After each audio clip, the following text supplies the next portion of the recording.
دیکھ بھی رہا ہوگا اور ایک دوسرے کی بات سن بھی رہا ہوگا۔ یہ عجیب انتظام اللہ تعالیٰ وہاں فرمائے۔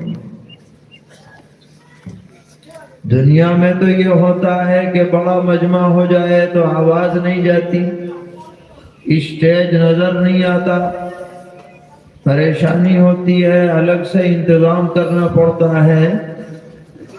لیکن میدان حشر میں سب لوگ سب کچھ دیکھیں گے اور سب کچھ سنیں گے۔ اللہ ایسا انتظام فرما دے۔ اس وقت یہ حافظ قرآن عزت سے نوازا جائے گا،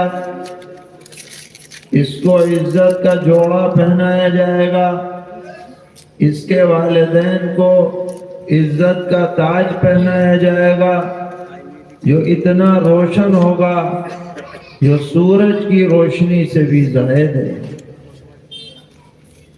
تو یہ حفظ قرآن ایسی عظیم نعمت ہے کہ دنیا میں بھی عزت کا سبب ہے اور میرے بھائیوں آخرت میں بھی عزت کا سبب بنے گا۔ یہ اللہ کی کتاب ہے اور اس کتاب کی حفاظت کا خود اللہ تعالی نے اعلان فرمایا ہے، اور جس کی حفاظت خود اللہ تعالی فرمائے اس کو کون ختم کر سکتا ہے؟ کسی شاعر نے کہا ہے فانوس بن کے جس کی حفاظت ہوا کرے، وہ شمع کیا بجھے جسے روشن خدا کرے۔ وہ چراغ بجھ نہیں سکتا جس کی روشنی کا اللہ تعالی نے فیصلہ کر رکھا ہے۔ اسی طرح وہ کتاب بھی ختم نہیں ہو سکتی، مٹ نہیں سکتی جس کی حفاظت کا اللہ تعالی نے وعدہ فرما رکھا ہے۔ آج دنیا کی بہت سی کتابیں موجود ہیں، مذہبی کتابیں بھی ہیں، ان کا بڑا احترام کیا جاتا ہے، عزت دی جاتی ہے، ان کو مذہب کی بنیاد سمجھا جاتا ہے۔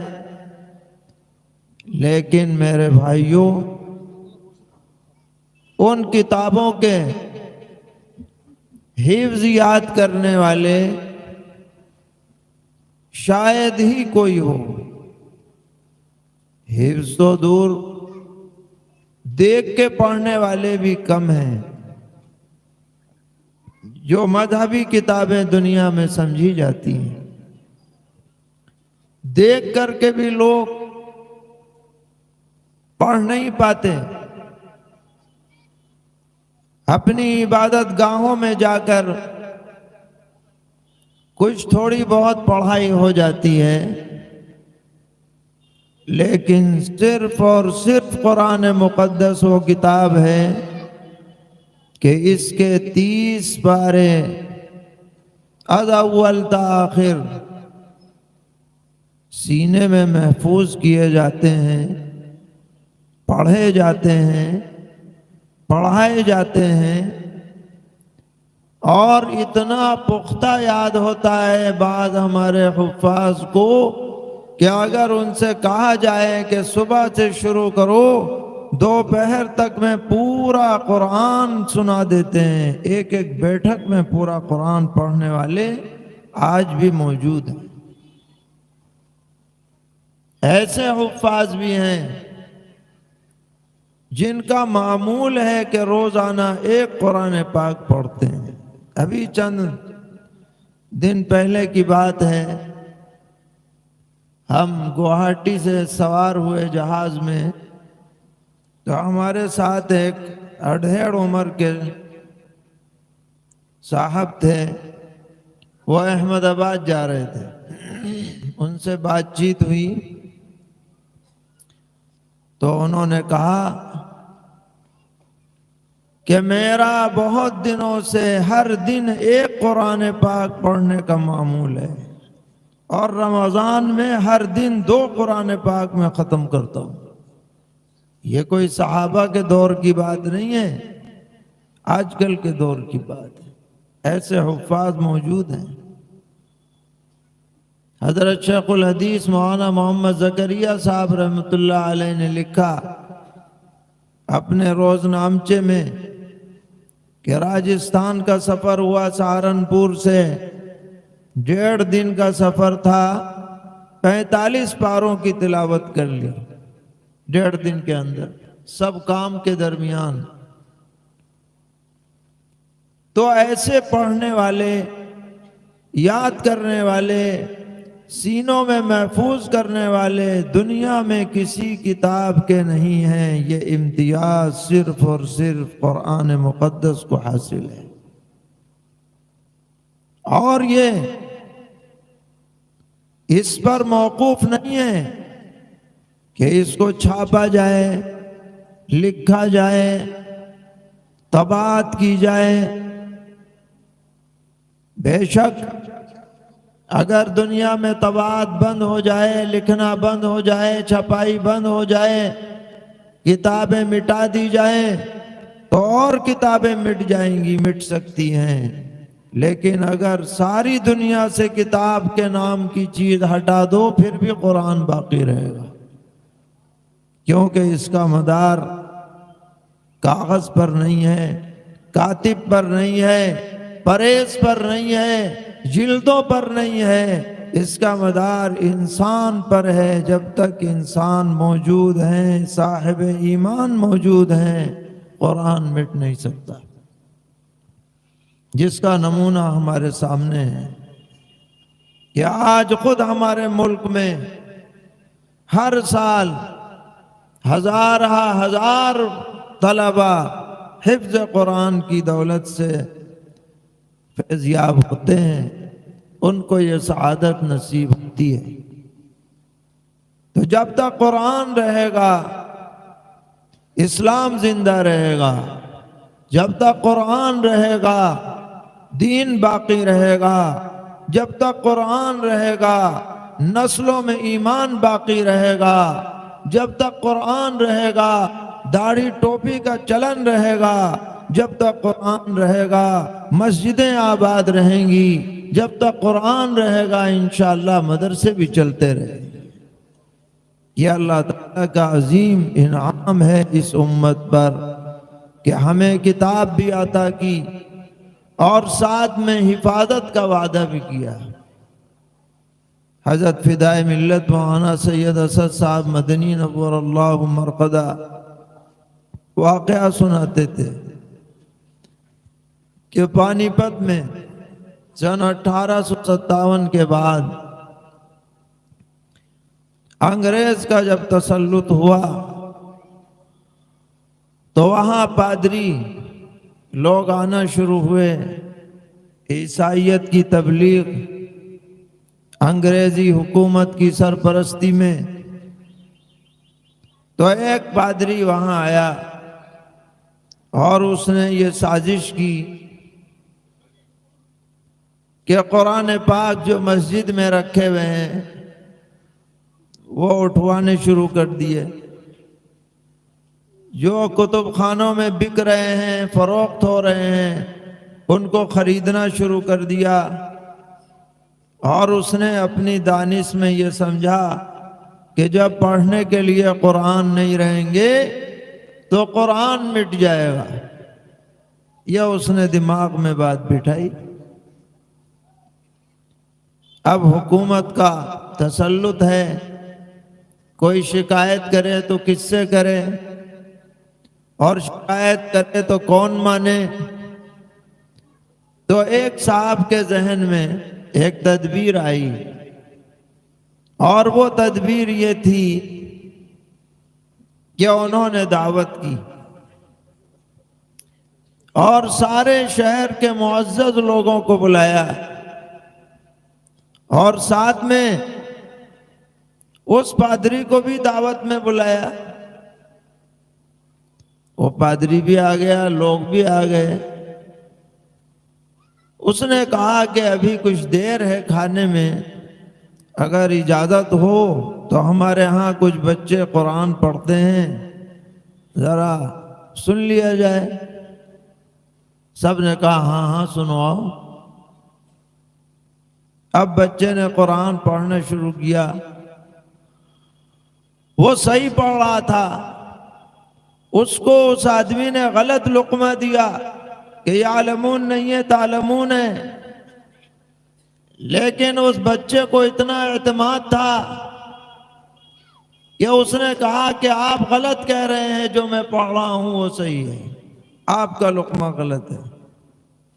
پھر اس نے پڑھا، پھر اس نے غلط لقمہ دیا، لیکن وہ لقمہ لینے کو تیار نہ ہوا، اور دیکھا گیا تو وہی صحیح پڑھ رہا تھا۔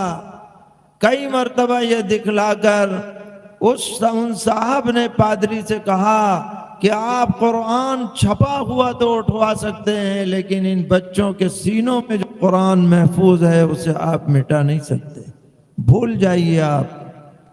تو قرآن مٹنے کے لیے نہیں آیا، قرآن باقی رہنے کے لیے آیا ہے اور باقی ہے۔ اور الحمدللہ آج سے 20 سال 25 سال پہلے کے مقابلے میں آج قرآن پڑھنے والوں کی تعداد بڑھتی چلی جا رہی ہے۔ یہ پڑھنے والے کوئی مکہ مدینے کے لوگ نہیں ہیں، عربی و نسل نہیں ہیں، یہ بنگلہ بولنے والے ہیں، بنگلہ بھاشی ہیں، لیکن آپ ان کا قرآن سنیں گے تو ایسا لگے گا جیسے کہ حجاز سے یہ بچہ پڑھ کر کے آ رہا ہے، بہترین لہجے میں، بہترین حسن ادا میں، تجوید کی رعایت رکھتے ہوئے پڑھیں گے تو طبیعت خوش ہو جائے گی۔ یہ قرآن پاک کا اعجاز ہے جس کی مثال آپ دنیا میں پیش نہیں کر سکتے۔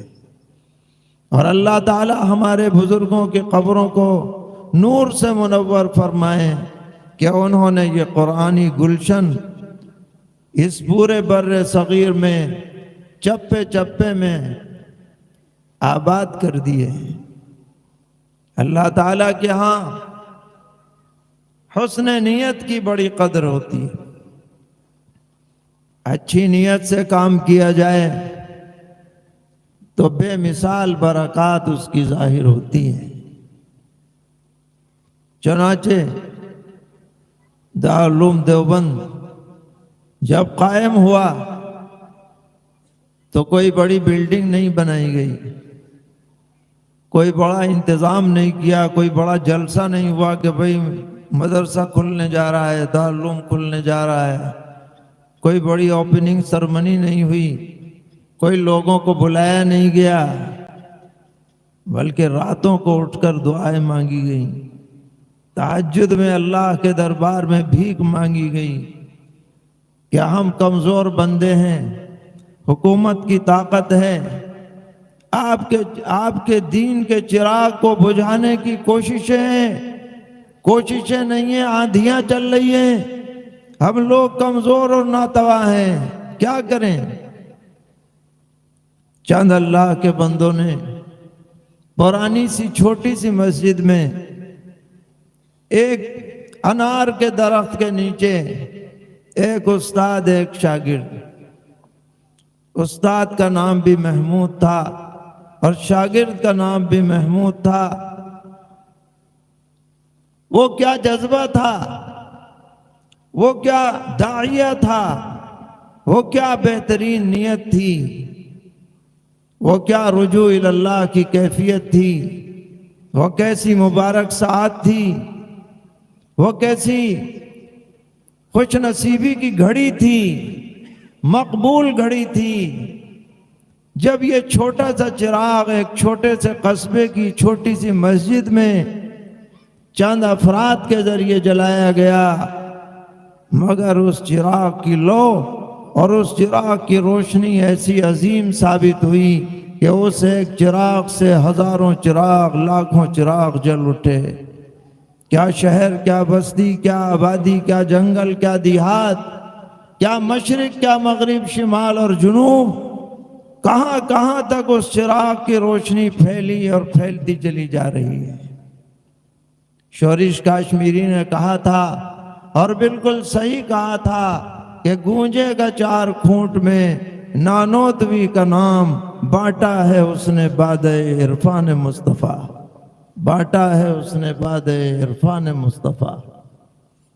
تو اللہ تعالیٰ کا یہ نظام ہے کہ اس نے اسباب کے درجے میں ان اداروں کو وجود بخشا، ہمارے اکابر کو توفیق عطا فرمائی، ان کی شب خیزی کو قبول فرمایا، ان کی فکروں کو قبول فرمایا۔ آپ کا یہ ادارہ، یہ مدرسہ بھی اسی سلسلے کی ایک کڑی ہے، اور ہماری دلی دعا ہے کہ اللہ تعالیٰ اس مدرسے کو ہمیشہ سرسبز و شاداب رکھیں، اور گھر گھر میں دین کو عام کرنے کا ذریعہ بنائیں، اور اس کی سب ضرورتوں کا غیب سے تکفل فرمائیں، سبھی طلباء کو علم نافع عطا فرمائیں، اساتذہ کے علوم میں برکتیں عطا فرمائیں۔ آپ حضرات کو چاہیے کہ آپ جس طرح بھی اس خیر کے کام میں شریک ہو سکیں اس میں دریغ نہ کریں، جان سے، مال سے، زبان سے، جیسے بھی ہو خیر کے کام میں آدمی کو معاون بننا چاہیے۔ قرآن پاک میں اللہ تعالیٰ نے فرمایا وَتَعَاوَنُوا عَلَى الْبِرِّ وَالتَّقْوَى وَلَا تَعَاوَنُوا عَلَى الْإِثْمِ وَالْعُدْوَانِ، نیکی اور تقوی کے کام میں ایک دوسرے کے معاون بن جاؤ، اور برائی اور ظلم میں کسی کا ساتھ مت دو۔ یہ بہترین نصیحت ہے، بہترین رہنمائی ہے۔ ہم سب کو خیر میں حصہ بننا چاہیے، برائی سے دور رہنا چاہیے۔ اللہ تعالی ہم سب کو توفیق عطا فرمائے، اس مجلس کو بھی قبول فرمائے، اس پورے علاقے پر رحمتوں کا نزول فرمائے۔ وصلی اللہ تعالی علی خیر خلقہ محمد وعلی آلہ واصحابہ وذریاتہ اجمعین۔